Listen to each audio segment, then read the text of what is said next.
안녕하세요. 입시 교육 전문가 송순호입니다.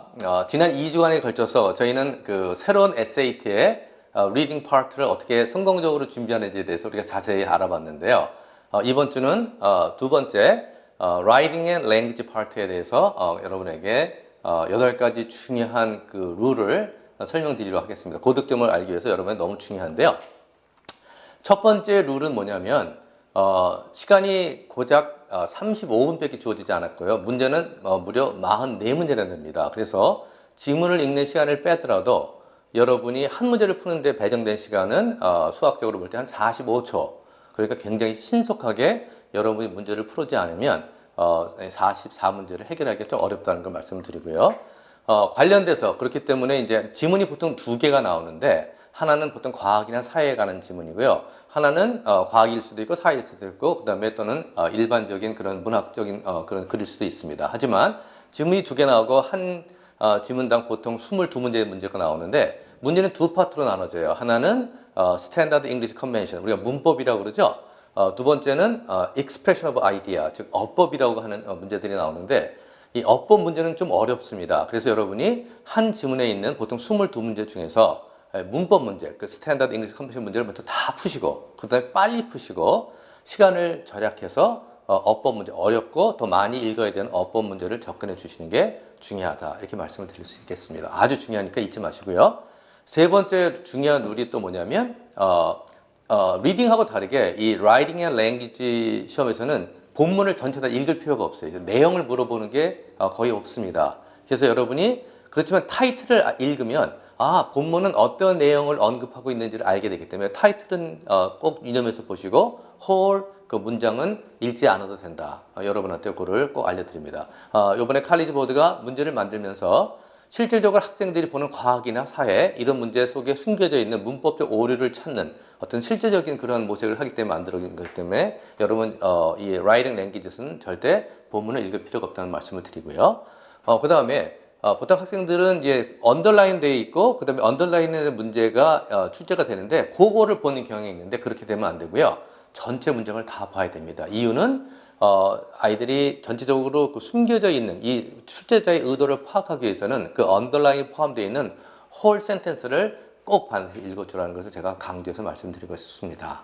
자, 그 다음에 다섯 번째는 뭐냐면 물론 학생들이 이제 시간에 쫓기다 보니까 답이라고 생각되는 것을 찍고 그 다음에 그 다음 문제를 푸는 경향이 있는데 초이스가 4개거든요. 그리고 보통 첫 번째 초이스는 no change, 즉 주어진 문장이 가장 완벽하면 A번, 즉 no change를 답으로 골라라고 되어 있고 나머지는 이제 B, C, D 3개를 보면 되기 때문에 가능한 한 비록 여러분이 예를 들어서 B가 정답이라고 생각했더라도 A 또는 C, D를 반드시 플러그인, 삽입을 해서 여러분 마음속으로 이게 맞는지를 꼭 보셔야 돼요. 왜냐하면 문법적으로는 맞지만 어법적으로 맞지 않은 게 있고요.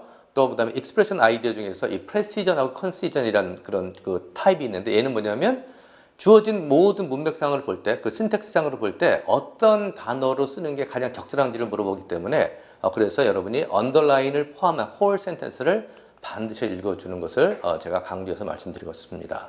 그리고 여섯 번째는 중요한 게 뭐냐면 이제 라이팅하고 똑같이 현실적인 문제를 다루다 보니까 뭐가 나오냐면 인포그래픽스, 즉 차트니 그래프니 이런 것을 응용한 문제가 나오는데 이건 절대 틀리면 안 됩니다. 아주 쉽고요. 거기에 나오는 정보를 쫓아서 가면 볼 게 있다. 여러분이 조금만 주의하면 이 인포그래픽스 문제는 여러분에게 선물처럼 주어졌다. 점수를 올릴 수 있는 좋은 기회다 생각하시고 꼭 놓치지 말기 바랍니다.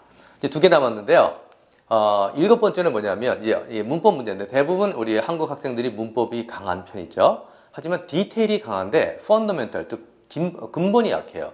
문법 문제에서 가장 중요한 거는 문장이 완성됐냐, 즉 주어와 동사가 들어간 complete sentence냐를 확인하는 게 가장 중요합니다. 만약 main verb, 즉 본동사가 2개가 있을 때는 conjunctive를 꼭 확인하셔야 돼요. 그게 없으면 문법적 오류예요. 여러분이 알고 있는 run은 fragment, 이런 게 다 sentence가 완성됐냐를 물어보는 거기 때문에 반드시 나옵니다.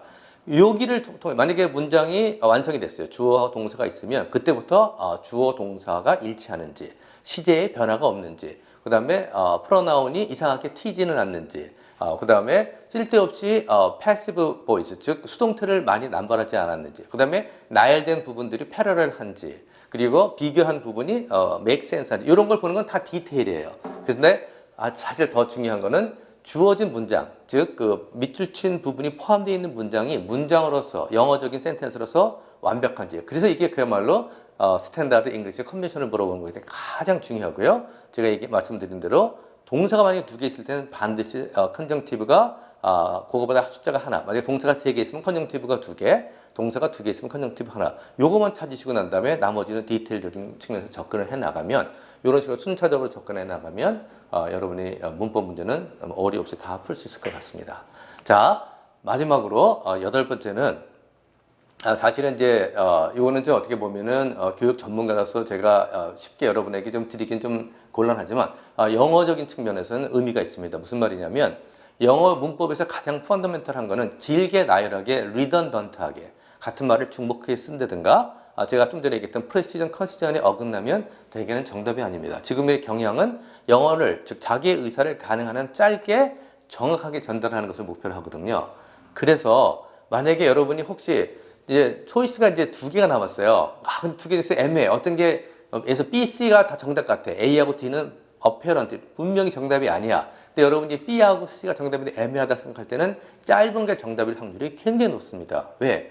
똑같은 뜻을 전달하는데 가능하면 그 언어의 경제성, 즉 economy of language를 물어보고 그것을 지향하기 때문에 우리가 지금 현재 ETS, 즉 칼리지 보드에서 문제를 출제하는 경향을 여러분 분석해 볼 때 여러분이 2개가 만약에 확실히 오답이고 2개가 정답인데 확신이 안 쓸 때는 가능한 짧은 것을 보라. 그래서 제가 오늘 8가지 룰을 말씀드렸는데 짧은 시간이지만 이 language, writing and language를 접근하는데 이 8가지 룰을 여러분이 꼭 숙지하시고 그 다음에 연습 문제에 접근해 가시면 굉장히 짧은 시간에 고득점을 올릴 수 있는 어떻게 보면 골든 오퍼튜니티가 될 거라고 확신합니다. 그럼 다음 시간에는 수학 2시간에 걸쳐서 수학에 대한 디테일한 설명을 드리도록 하겠습니다. 감사합니다.